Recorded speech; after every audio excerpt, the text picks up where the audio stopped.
చంపదెబ్బలు.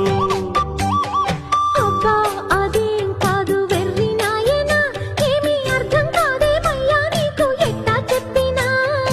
ఇచ్చేదేదో ఇస్తే సంతోషించానా, ఉత్తి మాటలతోనే ఊరిస్తుంటే ఊరుకుందున్నా. అంత బాహాటంగా అడిగేసావే పండరామయ్య, ఇదే కాయ పండ నువ్వే చెప్పయ్యా. నాకేం తెలుసండే, ఇవ్వాలి ఇవ్వాళైనా మీ